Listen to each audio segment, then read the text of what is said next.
James, Tony Khan with the announcement that he has purchased basically in perpetuity all of Ring of Honor, the wrestlers, the branding, the very deep library.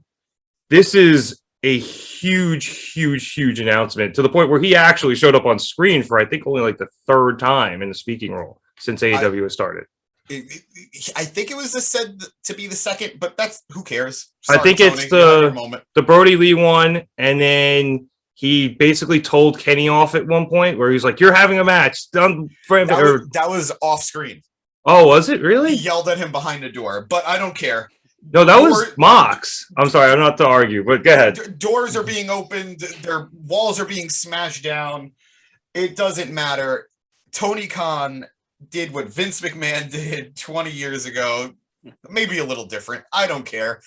Tony Khan owns Ring of Honor for everything that means.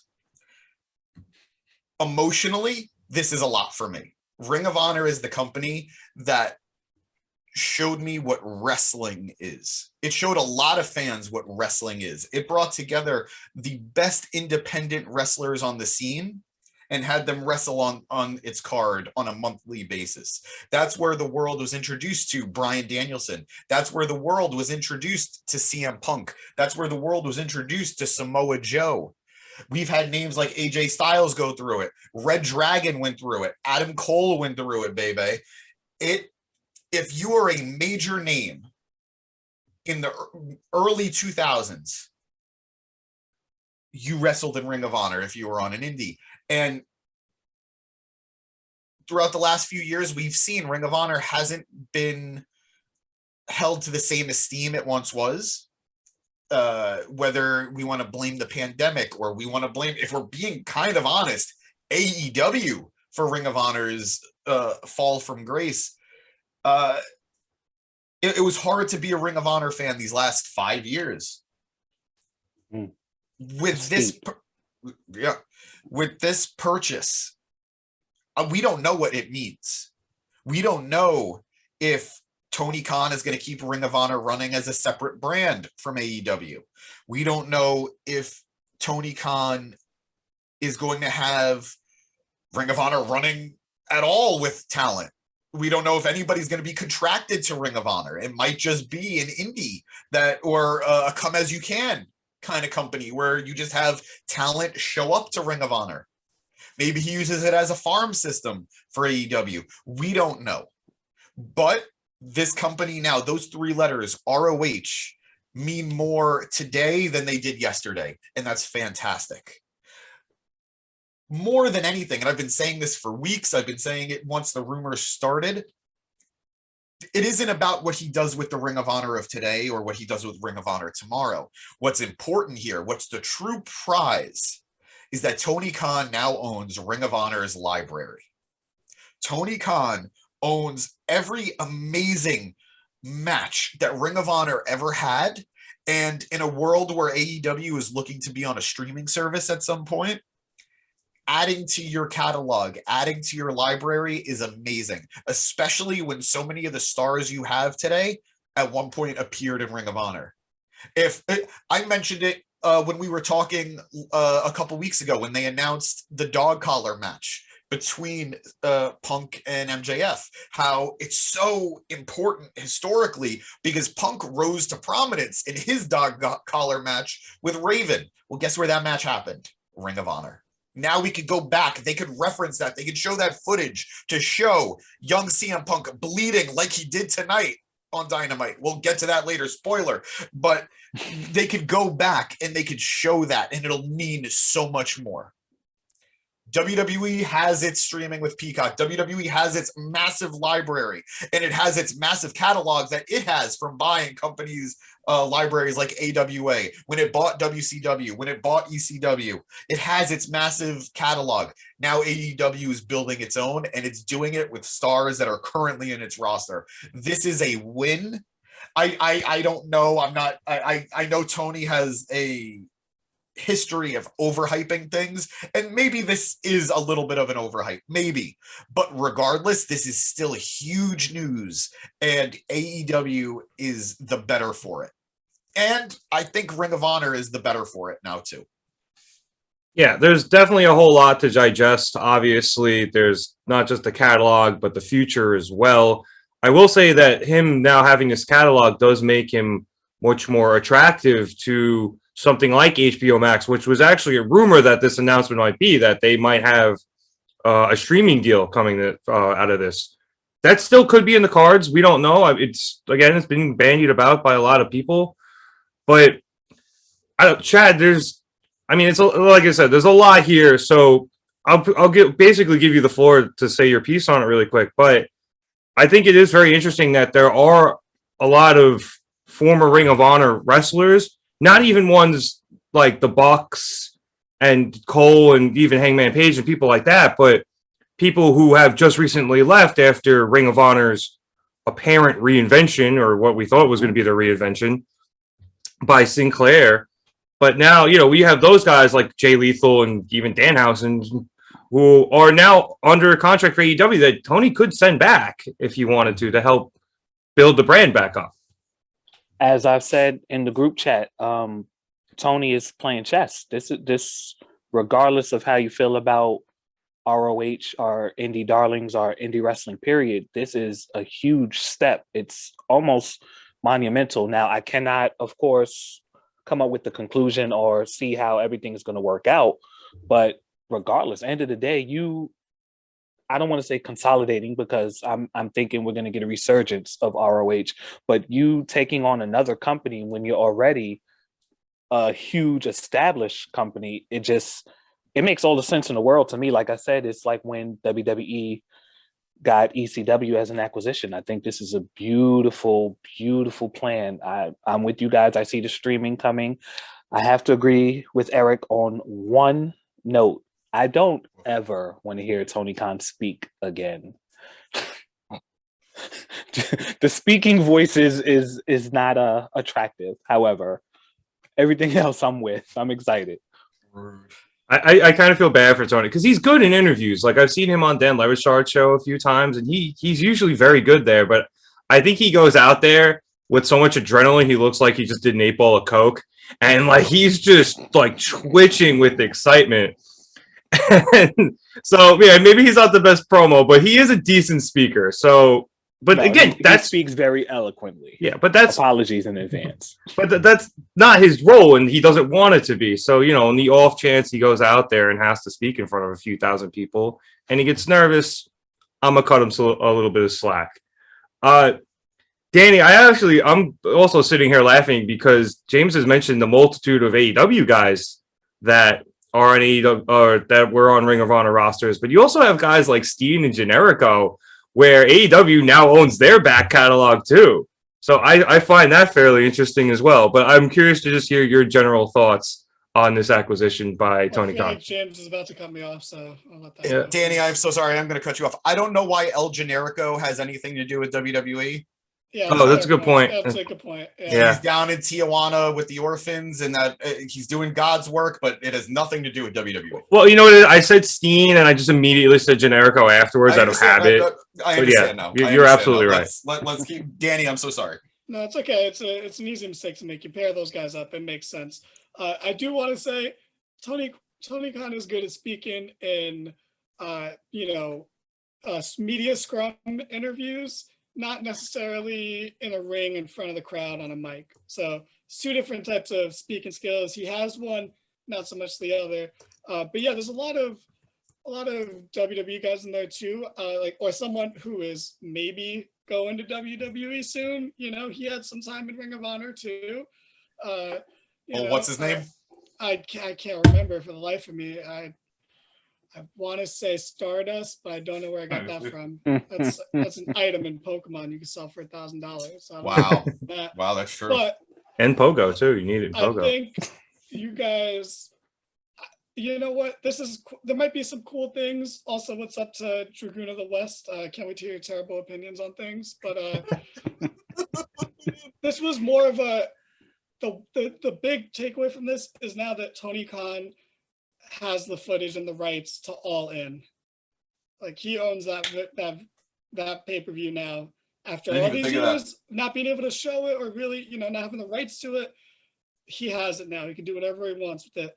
to my friends who have every AEW pay-per-view on DVD, they can add all into that collection now. That's Like true. it's I think that's the biggest part of that. It's really just it's really just Tony Khan buying more of his toys. It's literally like, this is like, these were my toys before they were my toys. I want it, and now he has it. And maybe it turns into developmental.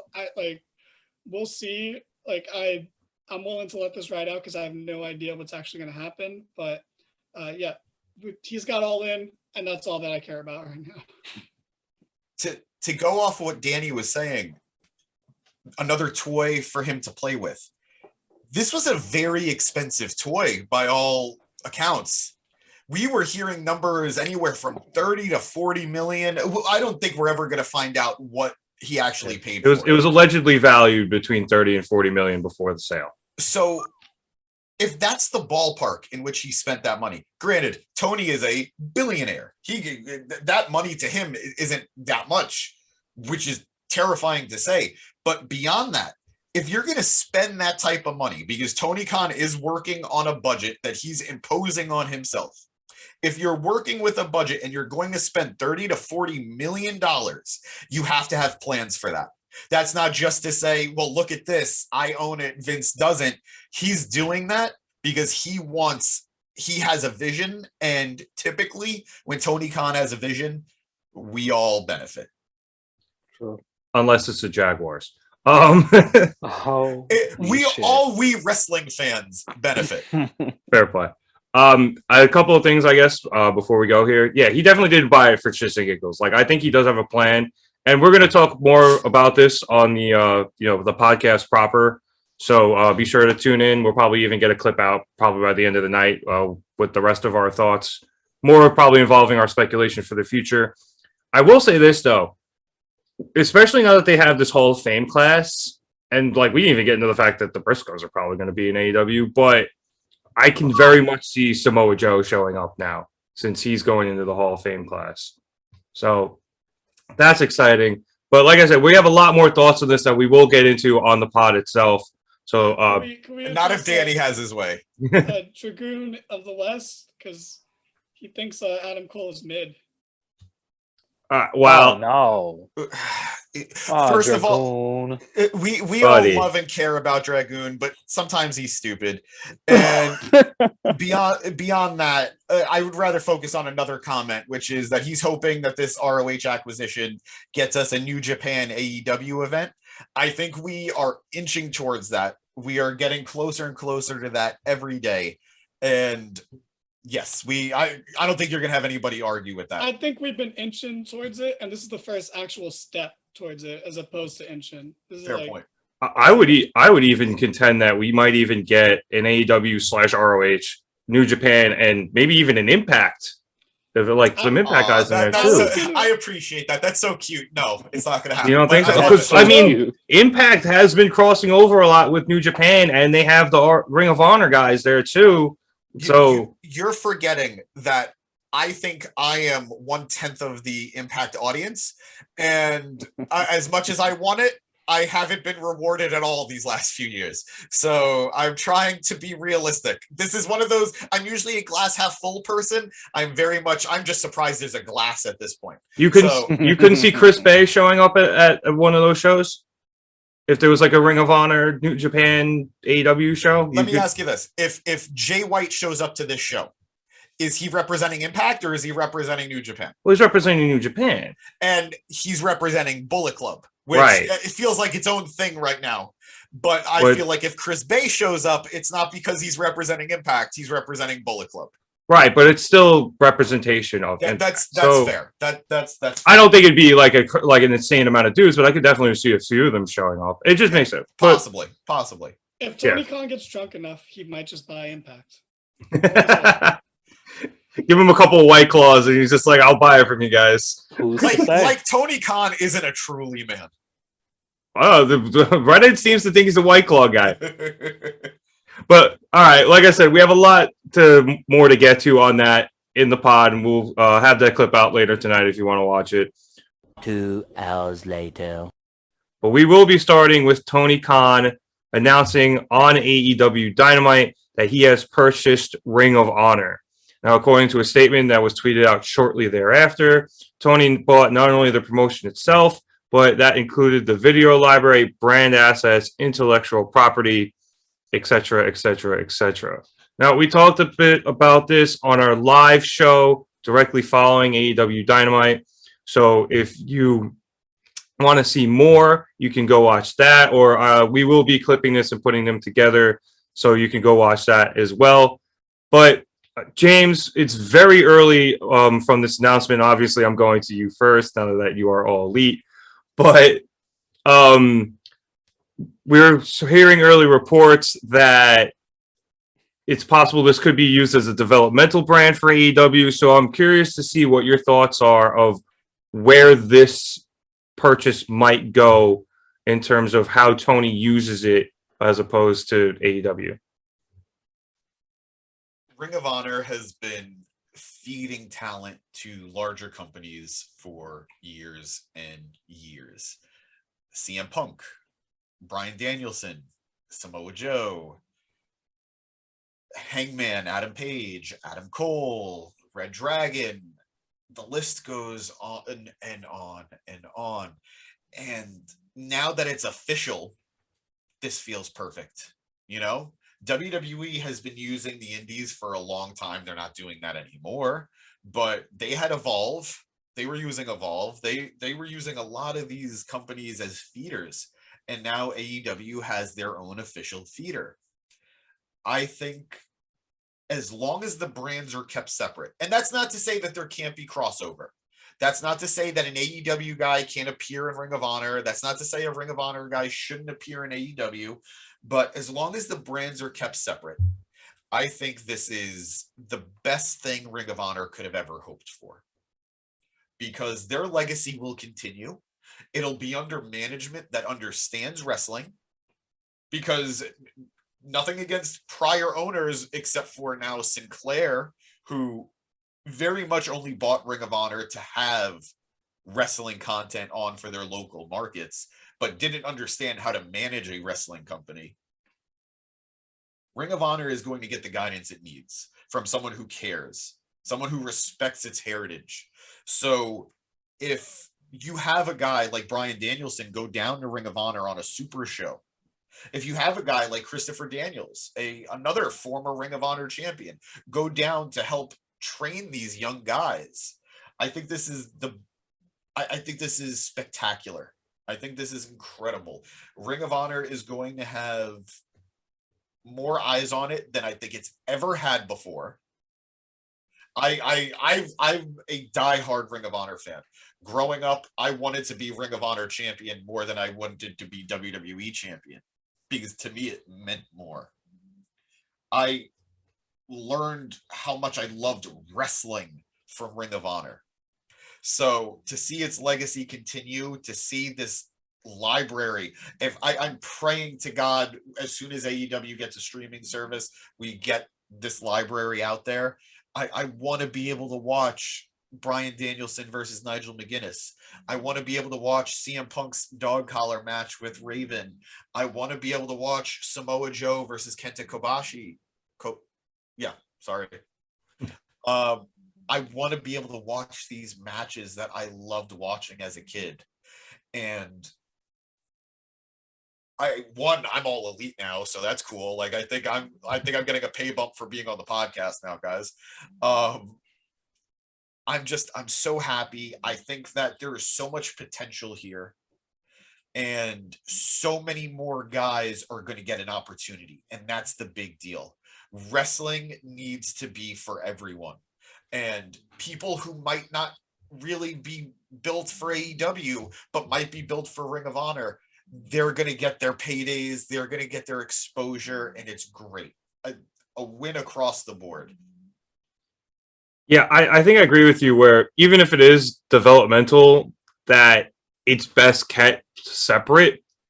And you're right, like there should be some crossover. I think it'd actually be a very good way to keep certain people off of AEW TV, but still keep them on TV somewhere else. Just, let them breathe a bit, take a step back, go work with younger guys and girls so that, they get exposure. you know, it's a really, really, really good idea, Danny, for TK to buy this, and not just for that reason too. Like we talked about this on the live thing too. That library is huge, and whether it's their own streaming service or they work out something with HBO Max, which has been rumored, this it's the plan is coming together. Oh, very, very much so. I kind of lost that sentence at the end there, but please take it away.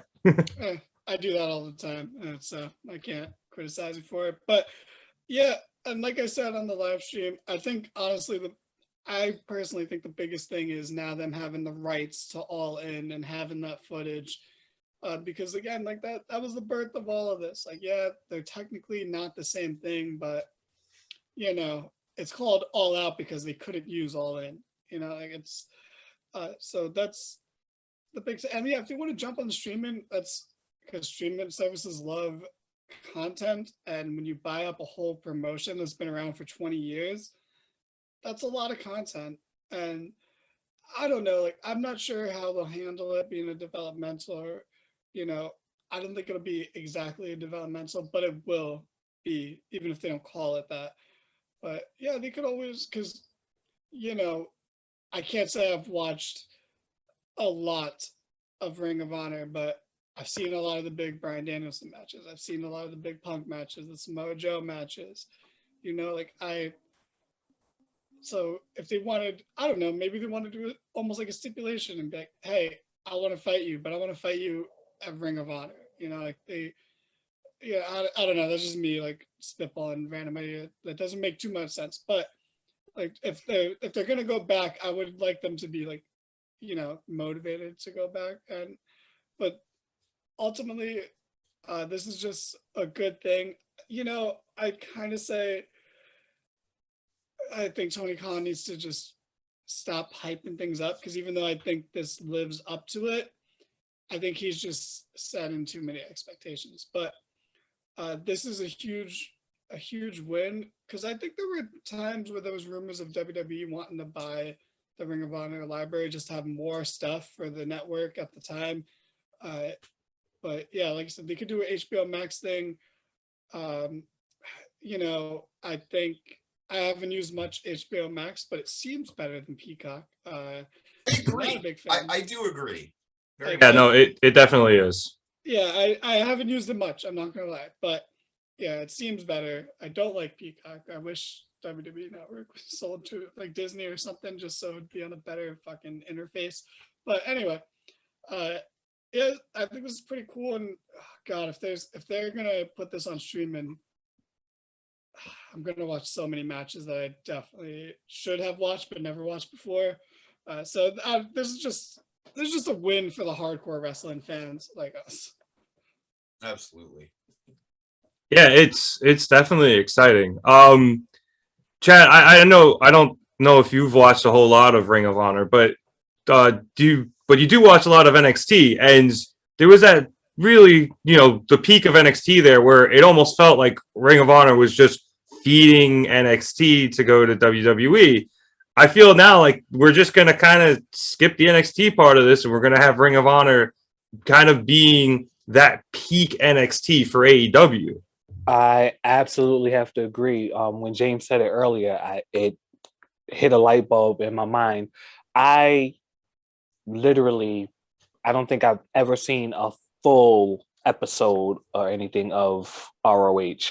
I've always, as you said, they've fed NXT so many superstars that I always hear the name and try to do my research later. So I've seen matches upon matches, and then I'm like, damn, these guys were great before they even came to NXT, and that got me interested in Ring of Honor.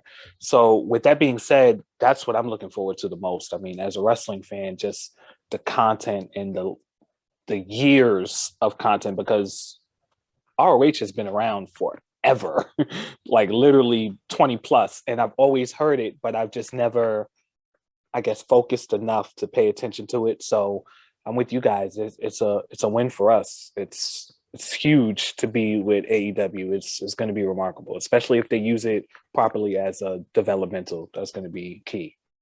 I think it's great because it's a lot of content, but it's accessible now. Whereas like, right, Ring of Honor wasn't always the most accessible thing to find. Hell, I don't even know what channel it was on. Like, I know it didn't always have the same channel, and sometimes it wasn't even on TV. But like now, it's just going to be accessible.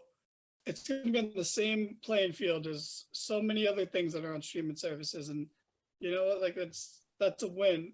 But also, I saw a really good joke online where it's like, NXT was supposed to be like, a developmental system feeding the WWE main roster, but it really became AEW's developmental system feeding their roster.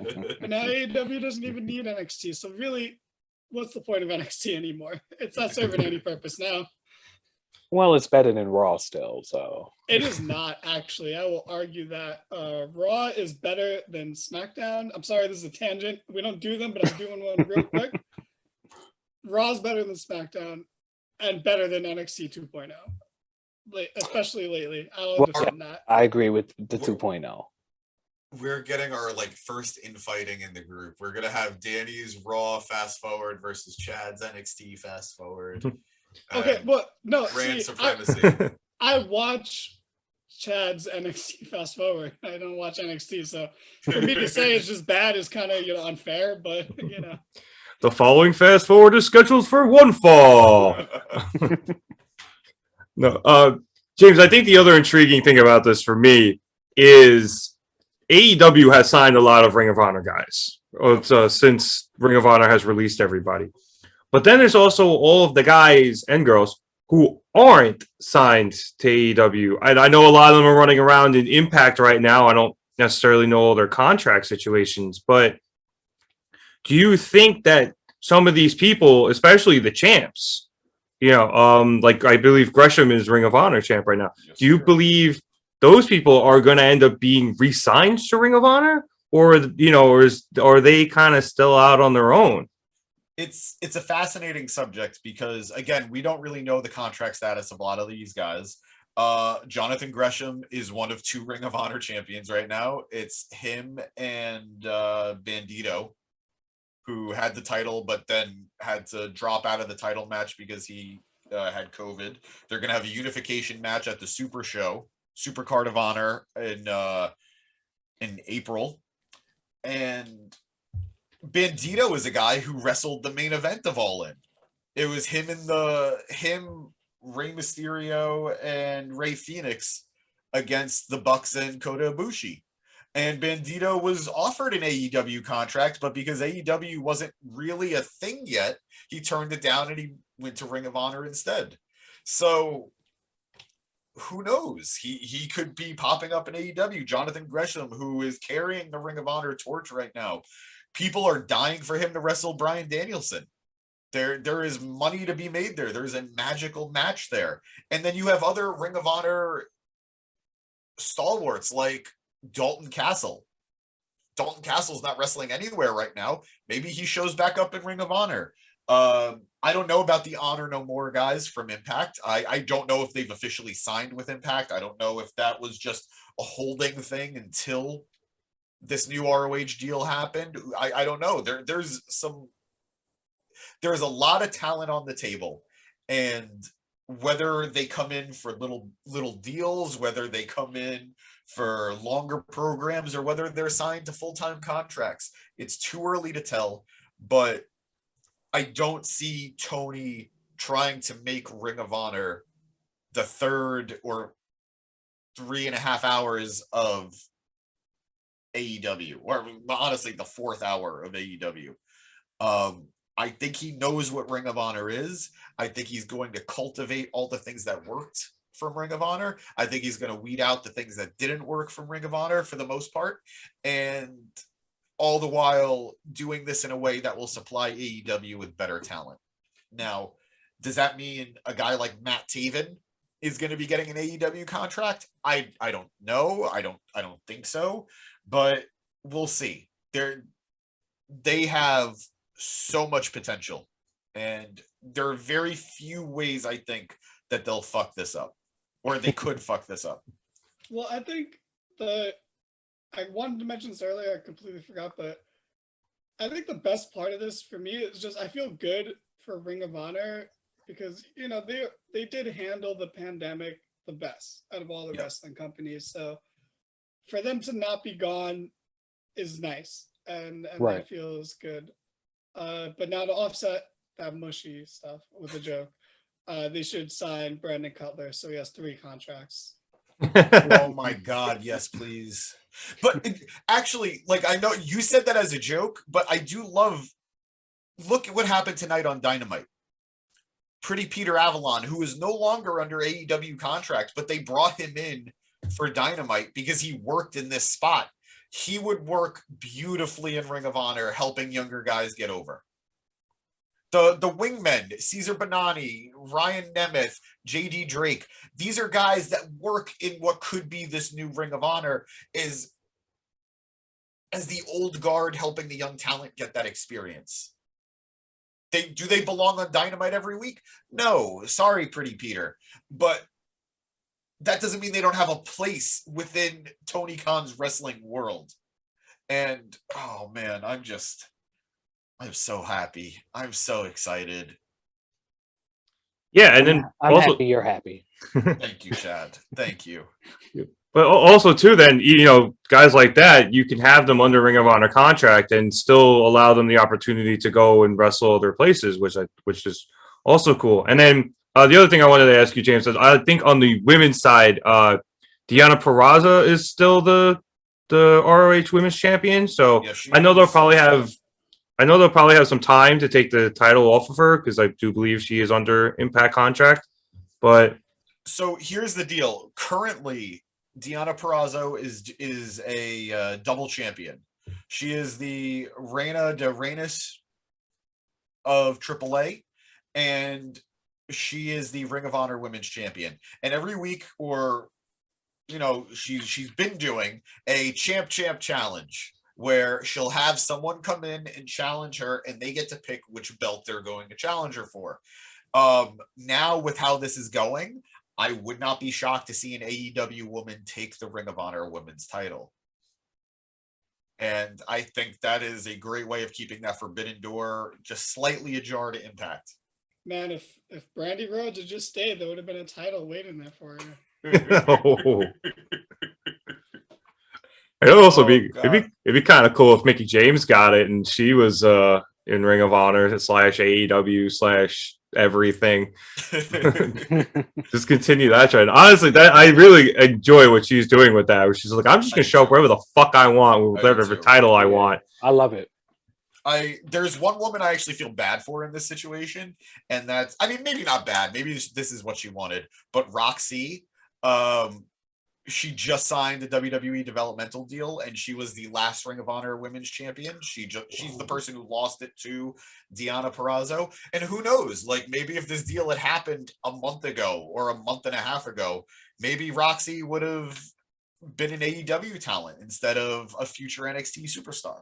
I was gonna ask what happened to her. I couldn't remember her name because in one of the few episodes of Impact I've watched of late, I watched her lose the title. And that was a really, really good match. And I knew she was very young. And I was wondering what happened to her because I would have really liked to see her in this new Ring of Honor or in AEW. But yeah, her going to WWE selfishly sucks. Yep, definitely. I mean, because WWE could use the women, though. Yeah, that's true. And I mean, look, they NXT tends to do right by their women's division. So, at least the original iteration. Yeah. 2.0, they're working on it, but they're doing all right. Yeah, no, not to say that they're not, not to say they're doing them dirty, but they're still building that division up. Right. Like it's pretty much Mandy Rose and Fatal Attraction, and then Raquel Gonzalez, and then I have no idea. I'm not even entirely sure if Io's still there. Yeah, she is. She is. All right, yeah. She's in a new tag team. And I love that this just became a crossover episode. We're talking about Raw. We're talking about NXT. We're talking about Impact. This never happens to me. I'm super cool right now. Yo, but talking about SmackDown. We're not talking about. Who watches wrestling on a Friday? Come on. But I think that is, this purchase encompasses so many companies because Ring of Honor has their fingerprints on wrestling everywhere. Like every company, wherever you're watching, Ring of Honor has its fingerprints on it. So the fact that AEW has, and specifically Tony Khan, has purchased this company, and he's going to be keeping it alive, both with its video library, and in the future by continuing it as a functioning and running promotion, is a very big deal. And as we've all stated, it's a great day for wrestling fans everywhere.